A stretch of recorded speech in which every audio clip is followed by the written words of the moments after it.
Olá, guerreiros! Aqui é a Jodi da Warriors Rise e hoje damos continuidade à nossa série com Mary Nell Wyatt Lee, mas também temos uma convidada incrível, Michelle Wyatt.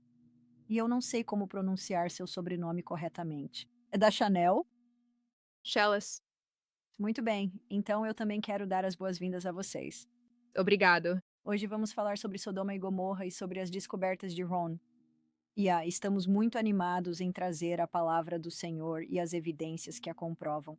Então vamos começar com uma oração e depois eu passo a palavra. Pai, nós apenas glorificamos o teu nome poderoso e santo. Nós te recebemos hoje, Pai. Tu és bem-vindo neste lugar, neste Zoom, nestas salas e áreas e nos celulares daqueles que estão assistindo. Senhor Deus, nós recebemos o teu espírito, o espírito da verdade, e te agradecemos, Pai, porque hoje trazemos nova revelação sobre as coisas nas quais tu agiste. No homem, Ron Wyatt, para descobrir e compartilhar, para trazer verdade e validade à tua palavra. Nós te damos toda a glória hoje. Nós te damos toda a honra. Que nossos lábios sejam lábios que te louvam e que nossos corações sejam puros diante de ti. Nós te amamos. Nós te damos todo louvor e honra em nome poderoso de Jesus Cristo. Amém. Amém. Bem, sejam bem-vindas, meninas. Bem-vinda, Mary. E eu vou deixar você assumir daqui, tomar conta e fazer o que quiser, porque você tem coisas incríveis para compartilhar e eu mal posso esperar para ver tudo isso. Então vá em frente. Ok, muito obrigada. Michele, você gostaria de contar para eles um pouco sobre como era viver com seu pai? Sim, eu posso fazer isso. Fomos criados na igreja durante toda a nossa vida. Nós fomos. Tivemos a sorte de poder frequentar escolas particulares, das quais gostamos muito, os melhores momentos de nossas vidas. Ele realizava cultos conosco todas as noites quando éramos crianças e era um pai muito presente, sabe? Muito participativo. E foi uma bênção para todos nós. Cara incrível. Sim. Sim, obviamente. Sim. Bem, hoje queremos falar sobre Sodoma e Gomorra. Nossos dois primeiros programas foram sobre a Arca de Noé, que Ron saiu para procurar. Mas quanto às cidades da planície, ele nunca saiu para procurar por elas. E eu acho bastante impressionante a forma como isso aconteceu. E estamos muito honrados em poder compartilhar isso com o seu público. E embora a maioria das pessoas esteja um pouco familiarizada com a história, ainda assim precisamos começar do início. E a Michelle vai ler para nós as escrituras. Certo, isso é Gênesis 13, versículos 8 e 9. E Abrão disse a Ló: Que não haja contenda, peço-te, entre mim e ti. Se tu fores para a esquerda, então eu irei para a direita. Ou se tu fores para a direita, eu irei para a esquerda. Ora, o que isto nos mostra, como vocês leram anteriormente, é que estavam lutados. Eles possuíam uma quantidade imensa de rebanhos e manadas, e aparentemente havia conflitos entre as pessoas. Então Abraão, o homem maravilhoso que era, deu a Ló a escolha, e Ló escolheu o vale, a planície do Jordão. Tudo bem, Michele? Certo, Gênesis 13, 10. E Ló levantou os olhos e viu toda a planície do Jordão, que era bem regada por toda parte, antes que o Senhor destruísse Sodoma e Gomorra, como o jardim do Senhor. Gênesis 13, 12. E Ló habitou nas cidades da planície e armou sua tenda até Sodoma. E mais dois, Gênesis 13, 13. Mas os homens de Sodoma eram maus e grandes pecadores contra o Senhor. Ló, que habitava entre eles, vendo e ouvindo, afligia diariamente a sua alma justa com as suas obras iníquas. E vieram dois anjos a Sodoma à tarde, e Ló estava sentado à porta de Sodoma. E Ló, vendo-os, levantou-se para os receber, e inclinou-se com o rosto em terra.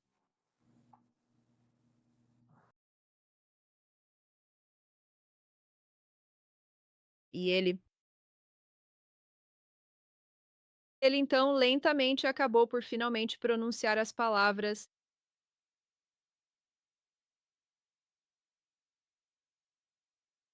E, entrando em sua casa, preparou-lhes um banquete e assou pães sem fermento, e eles comeram. Os homens da cidade, tanto os homens de Sodoma como jovens e velhos, todo o povo de todos os lados cercaram a casa. E chamaram por Ló e lhe disseram: Onde estão os homens que vieram a ti esta noite? Traga-os para fora, para que possamos conhecê-los carnalmente. Então Ló saiu até eles pela porta, fechou a porta atrás de si e disse: Por favor, meus irmãos, não façais tão grande maldade. Mas os homens estenderam a mão, puxaram Ló para dentro da casa e fecharam a porta. E feriram de cegueira os homens que estavam à porta da casa, tanto pequenos quanto grandes, de modo que se cansaram tentando encontrar a porta. Aqui, Ron fala sobre as pessoas sendo cegadas.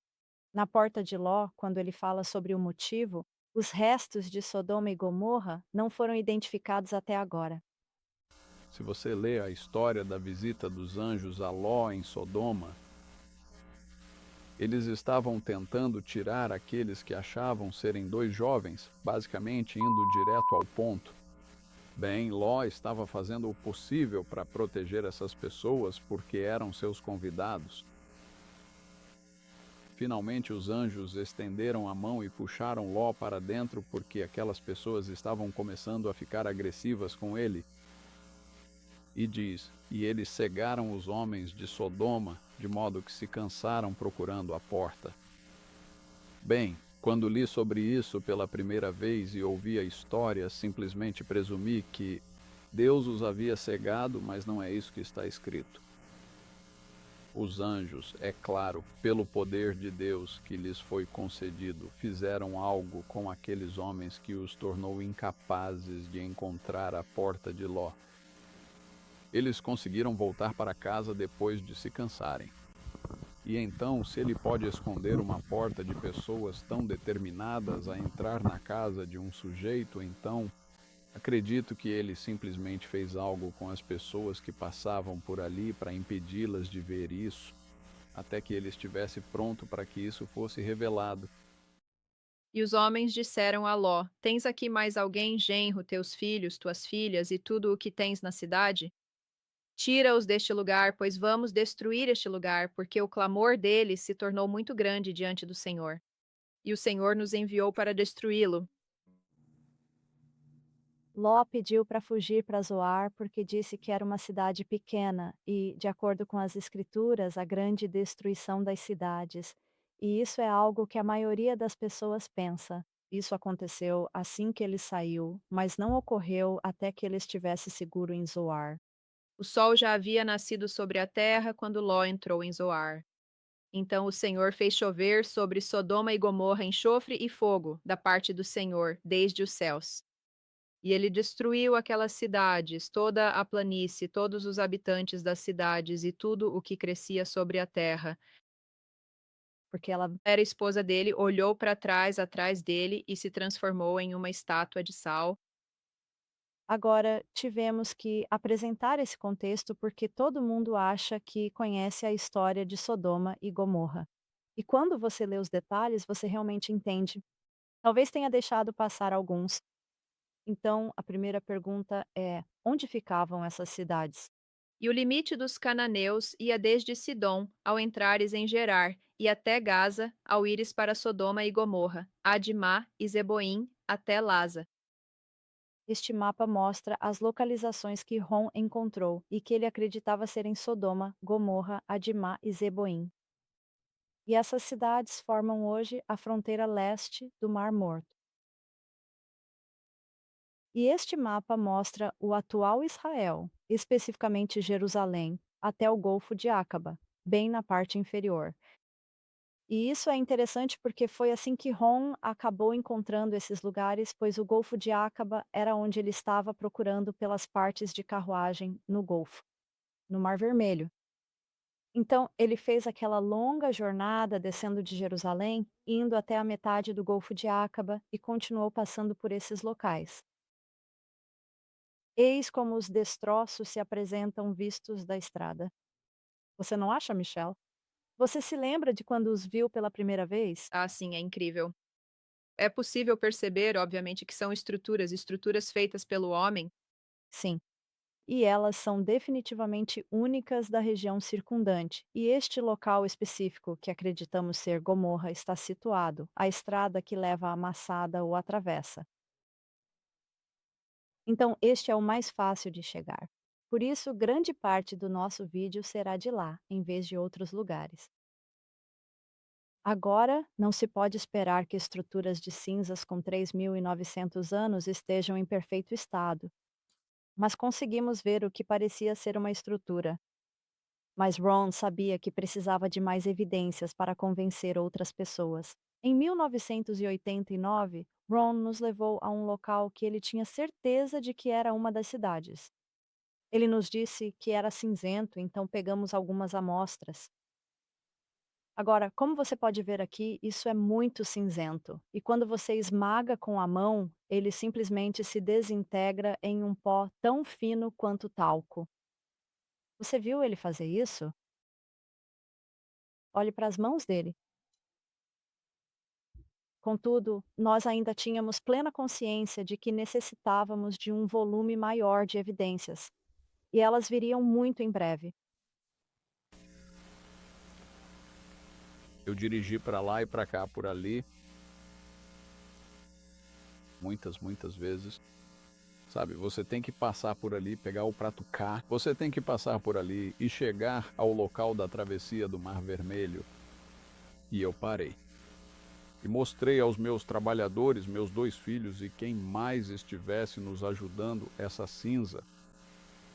Porque a estrada passava bem no meio disso, lá na área de Zoar. E sabe, eu mostrei para eles um material macio. Eu disse, isso só pode ser o que restou daquelas cidades. Mas foi, acho que em 1988, Marianne e eu estávamos lá. E ela encontrou esse pedaço de cinza que havia sido quebrado e dentro dele havia uma pequena cavidade que parecia incrivelmente com um globo ocular. Então ficamos meio intrigados com aquilo, mas cerca de 1 ano depois, nós realmente encontramos bolas de enxofre, essas esferas de enxofre, e onde elas haviam queimado completamente, havia uma cavidade muito semelhante àquela que Mary e Ellie tinham encontrado 1 ano antes. Mas foi nessa época que senti que tínhamos provas suficientes para tornar isso público, mais ou menos. O engraçado foi quando eu encontrei aquilo, eu nem tinha me casado com o Ron há muito tempo naquela época. E eu fiquei tão empolgada. Eu disse: "Acho que encontrei um globo ocular. Achei que fosse um olho vaporizado ou algo assim, sabe?" E eu mostrei pra ele. E ele ficou meio, quer dizer, ele, sabe, mas de qualquer forma, aquilo foi, um prenúncio do que estava por vir. A primeira coisa que precisamos perceber é que o enxofre, como mencionado na Bíblia, nada mais é do que enxofre, e ele queima a temperaturas muito altas. E seus vapores deslocam todo o oxigênio, podendo te matar rapidamente só pelos vapores. Já pensei sobre isso antes, porque realmente me incomoda às vezes quando penso em todas aquelas pessoas sendo queimadas. Mas ao mesmo tempo isso precisava acontecer ou Deus não teria feito. Mas acredito que é muito provável que apenas a fumaça já tivesse matado as pessoas, sabe, antes que elas fossem queimadas. Não sei. Essa é apenas a minha opinião. Mas este é o vídeo real de quando as bolas de enxofre, ou enxofre elementar, foram encontradas pela primeira vez em 1990. Muito bem, estamos em Sodoma e Gomorra. No entanto, bem à sua frente você pode ver algumas manchas com aparência incomum. Vamos ver? Camada de cinzas. Não é pedra, é cinza. Agora vamos dar uma olhada mais de perto nisso. E você pode ver que elas têm um formato meio circular. Lugares. O que descobrimos, e vamos analisar isso mais de perto agora, é que dentro de cada uma delas há enxofre. Isso ocorre na maioria deles. Agora, aqueles que não têm enxofre dentro, como este aqui, do qual acabamos de tirar um monte de enxofre e colocamos em nossa bolsa de amostras, mas os que não têm enxofre, elas possuem um centro extremamente escuro, onde o ambiente ficou incrivelmente quente e denso. Então agora vamos nos aproximar deste aqui, onde ainda há um pouco de enxofre presente, e afaste um pouco, só o suficiente para que você possa ver o que estamos fazendo aqui. E vamos coletar essa amostra em um saco. Antes de eu efetivamente começar a utilizar esta faca de cozinha profissional, ela possuía uma lâmina que era extremamente muito afiada e cortante.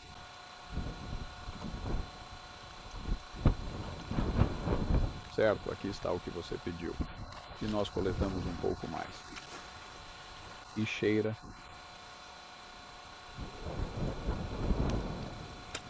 E tem gosto de enxofre, mas vamos mandar analisar para ter certeza do que é.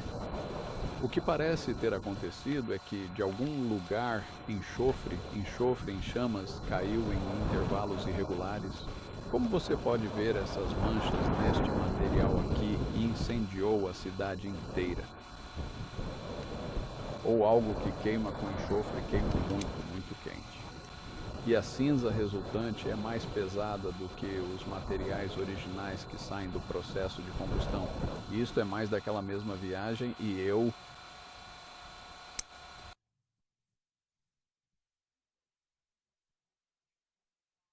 Eu adoro compartilhar isso, porque é como se fosse um programa de TV.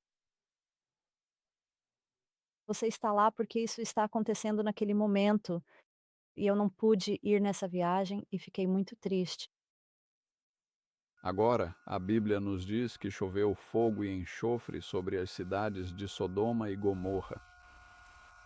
Agora, o que você vê à sua frente aqui são os resultados de grandes e pequenos, bem, de tamanhos variados, pedaços de enxofre em chamas que caíram. E o que encontramos aqui é que Deus fez chover esse enxofre em chamas sobre a cidade. E chuva é uma descrição perfeita disso. Caiu exatamente no mesmo padrão que a chuva normalmente cairia. E, claro, todo o calor intenso acumulado de tudo isso sobre a grande cidade fez com que absolutamente tudo pegasse fogo rapidamente. O ponto de ignição de absolutamente todo o material que estava ali, como o metal resistente, a pedra sólida e, claro, as próprias pessoas e tudo o mais, simplesmente queimou por completo. E esse enxofre intenso continuou queimando por muito tempo, acabando por vitrificar todo o material sólido ao seu redor de forma permanente. Depois de ter queimado tudo, ele se selou do oxigênio e, claro, acabou se sufocando e apagando. E em cada uma dessas minúsculas e delicadas cápsulas de estrutura cristalina, há um fragmento sólido de enxofre puro com dimensões bastante variadas entre si. E existem milhões e milhões desses pequenos elementos espalhados por todas as cinzas que temos aqui neste local. Agora, algumas delas nós abrimos para que você possa ver o enxofre dentro e outras deixamos intactas, mas há milhões dessas aqui. Isso mostra que Deus realmente fez chover fogo e enxofre sobre essas cidades, e se você olhar no seu dicionário o significado de enxofre, verá que é o próprio enxofre. Agora vamos fazer uma subida gradual até um ponto onde o padrão desse fogo é extremamente visível e claro na pedra, ou onde frequentemente se utiliza a expressão chover. Caso você ainda não tenha conseguido notar esse detalhe. Esse é o padrão dessas bombas de enxofre em chamas que caíram sobre a cidade. Portanto, isso é uma prova espetacular da confiabilidade da palavra de Deus. e também de que estas são realmente as cidades da planície, ou Sodoma e Gomorra. Incrível. Agora também vamos mover a câmera para cima,